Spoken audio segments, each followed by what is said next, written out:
उड़ान न्यूज़ 24 देख रहे तमाम दोस्तों को मेरी तरफों जानी कि अमन तरफों प्यार भरी सत श्री अकाल।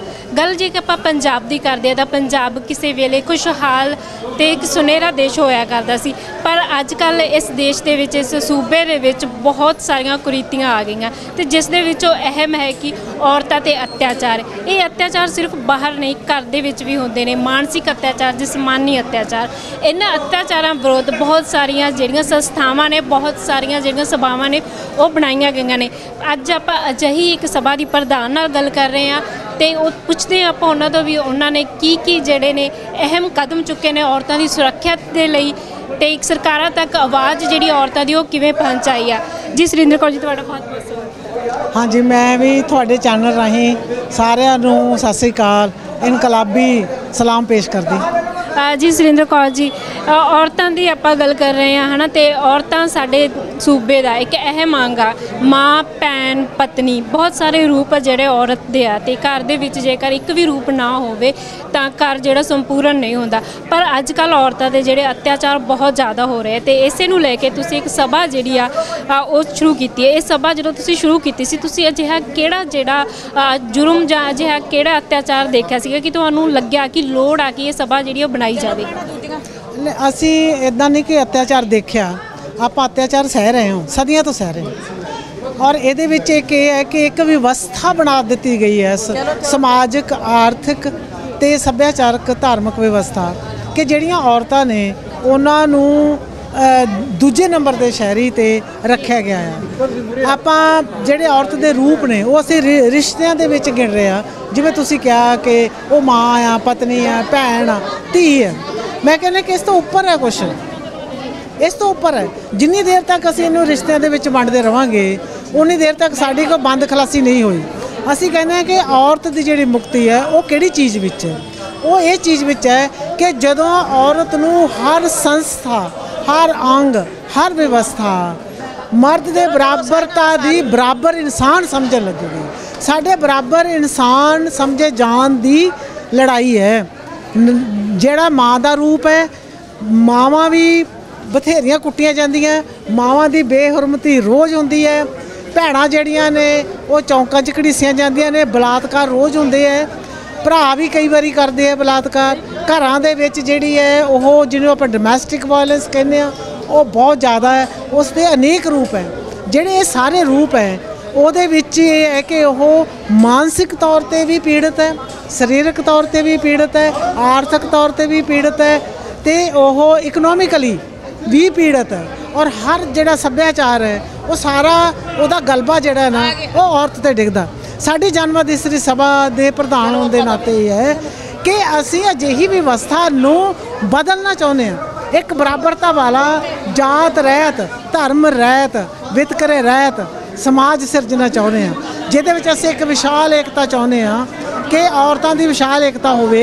कल्लियां औरतां दी नहीं, औरतां ते मर्दां दी जिहड़े किरती ने, जिहड़े किसान ने, जिहड़े घरां दे विच ने, जिहड़े बाहर काम करदे ने, जिहड़े कमा के खांदे ने, जिन्हां दा सारा कुछ जिहड़ी कमाई है लुट्टी जा रही है पूंजीपतियां वल्लों, असीं उन्हां नूं हरा के आपदा एका कायम करना चाहुंदे हां। बिल्कुल सुरिंदर कौर जी, अगर आप गल कर रहे हैं ना औरतों की, तुसीं कहा कि औरतों को मर्द के बराबर का दर्जा हो, पर किताबों के कानूनों के दर्जा जो बराबर का दिता गया पर साडी असल जिंदगी के विच नहीं है ना, लागू नहीं किया। कि सरकार तक तुसीं ये आवाज़ उठाई है कि जो कानून औरतों की सुरक्षा लिए बनाए गए वो लागू क्यों नहीं किए जा रहे? कानूनों की तुसीं गल छड्ड दो भी औरतों के हक च बनाए गए हैं बई वो कानून लागू नहीं दे। कानून बहुत है, कानून बहुत है। किरत की राखी करन दे भी कानून है, खेती नूं राखी करन दे भी कानून है, औरत की राखी करन दे भी कानून है, जिथे भी जुल्म जाबर हुंदा उहदे कानून है। पर जिहड़ी साडी व्यवस्था इन्नी भ्रिष्ट हो चुकी है बई वो कानून उन्हां दे लागू होण वेले मतलब किते ना किते चले जांदा, किसी नूं छेती इंसाफ नहीं मिलदा। जे निर्भया कांड दे विच 11 साल लग गए, जिन्हों असी एक जिन्हों कहने रैपिड कोर्ट तां आम नूं कित्थे है। जे दे अंकड़े आपां लईए ना कि एक 24 घंटिਆਂ ਦੇ ਵਿੱਚ 3 ਤਾਂ बलात्कार होया, वो भी भयानक समूहक बलात्कार। किन्ना नूं सज़ा मिलती है? क्योंकि तुसी पिछले साल तो असी वरतारा देख रहे हैं जिहदा सानूं बहुत वड्डा रोस है कि वो जिहड़ियां छोटियां बच्चियां ने उन्हां उत्ते जिहड़े कामुक हमले ने ਉਹ ਬਹੁਤ ਖਤਰਨਾਕ ਹੈ। ਉਹ ਸਮੂਹਕ ਨੇ ਤੇ ਫਿਰ ਉਹਨਾਂ ਨੂੰ ਮਾਰ ਦਿੱਤਾ ਜਾਂਦਾ। ਬਿਲਕੁਲ, ਜੇ ਤੁਸੀਂ ਹੁਣ ਜਿਹੜੀ ਜਬਰ ਜਨਾਹ ਦੀ ਗੱਲ ਚੱਲੀ ਆ ਹੈ ਨਾ, ਤੇ ਬਹੁਤ ਸਾਰੇ ਇਹ ਸਰਕਾਰਾਂ ਦੀ ਗੱਲ ਅਲੱਗ ਰਹੇਗੀ ਜਾਂ ਫਿਰ ਜਿਹੜੇ ਆ ਆਰੋਪੀ ਨੇ ਉਹਨਾਂ ਦੀ ਗੱਲ ਵੀ ਅਲੱਗ ਰਹੇਗੀ। ਆਮ ਲੋਕ ਆ ਜਿਹੜੇ ਉਹ ਵੀ ਸ਼ਾਇਦ ਬਦਨਾਮੀ ਦੇ ਡਰ ਤੋਂ ਅੱਗੇ ਨਹੀਂ ਆਉਂਦੇ ਕਿ ਕੇਸ ਨਹੀਂ ਕਰਦੇ, ਜਾਂ ਕੁਝ ਜਿਹੜੀਆਂ ਬੱਚੀਆਂ ਇਹਨਾਂ ਜਿਨ੍ਹਾਂ ਨਾਲ ਜਬਰ ਹੋ ਰਿਹਾ ਗਾ ਉਹ ਵੀ ਆ ਜਿਹੜਾ ਖੁੱਲ੍ਹ ਕੇ ਨਹੀਂ ਬੋਲਦੀਆਂ ਗਾ, ਉਹਨਾਂ ਬਾਰੇ ਕੁਝ ਕਹੋਗੇ?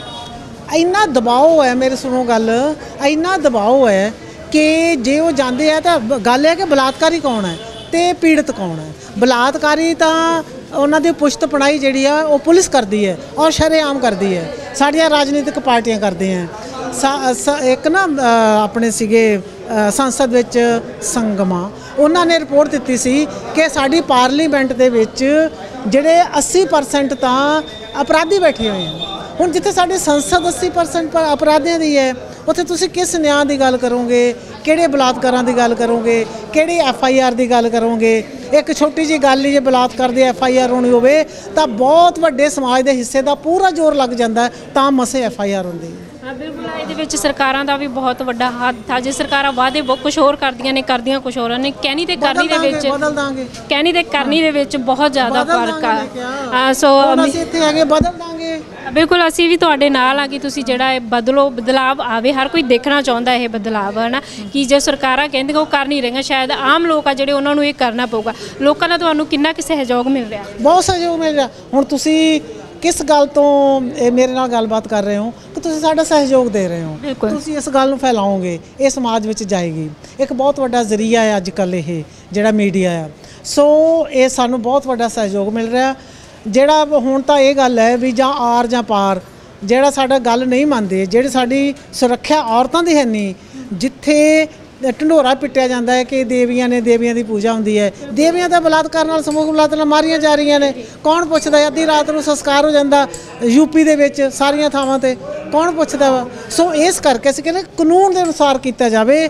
ਨਹੀਂ ਕਰਨਾ, ਆ ਸਰਕਾਰਾਂ ਅਸੀਂ ਖਿੱਚ ਲੈਣੀਆਂ ਨੇ। ਹੁਣ ਅਸੀਂ ਬਹੁਤ ਤਕੜੇ ਹਾਂ। ਜੀ ਸੁਰਿੰਦਰ ਕੌਰ ਜੀ, ਤੁਸੀਂ ਆਏ ਤੇ ਬਹੁਤ ਸਾਰਾ ਸਮਾਂ ਜਿਹੜਾ ਸਾਨੂੰ ਦਿੱਤਾ, ਉਸ ਲਈ ਬਹੁਤ ਬਹੁਤ ਸ਼ੁਕਰੀਆ। Thank you. ਸੁਰਿੰਦਰ ਕੌਰ ਜੀ ਨੇ ਕਿਹਾ ਕਿ ਇਹ ਸਾਡਾ ਜਿਹੜਾ ਦੇਸ਼ ਆ, ਇੱਥੇ ਕੰਜਕਾਂ ਦੀ ਪੂਜਾ ਕੀਤੀ ਜਾਂਦੀ ਹੈ, ਪਰ ਫਿਰ ਵੀ ਇੱਥੇ ਜਿਹੜਾ ਜਬਰ ਜਨਾਹ ਉਹ ਸ਼ਰੇਆਮ ਕੀਤਾ ਜਾਂਦਾ। ਸ਼ਾਇਦ ਕਿਤੇ ਨਾ ਕਿਤੇ ਸਰਕਾਰਾਂ ਵੀ ਇਸ ਦੇ ਲਈ ਦੋਸ਼ ਆ, ਸਰਕਾਰਾਂ ਦਾ ਵੀ ਦੋਸ਼ ਆ। ਸੋ ਉਮੀਦ ਕਰਦੇ ਕਿ ਇਹਨਾਂ ਦੀ ਇਹ ਮੁਹਿੰਮ ਸਫਲ ਹੋਊਗੀ। ਇਸ ਦੇ ਨਾਲ ਹੀ ਉਮੀਦ ਕਰਦੇ ਕਿ ਇਹਨਾਂ ਦੀ ਇਹ ਮੁਹਿੰਮ ਸਫਲ ਹੋਊਗੀ ਤੇ ਆਪਾਂ ਇਸੇ ਗੱਲਬਾਤ ਦੇ ਨਾਲ ਤੁਹਾਡੇ ਤੋਂ ਲੈਂਦੇ ਵਿਦਾ। ਧੰਨਵਾਦ।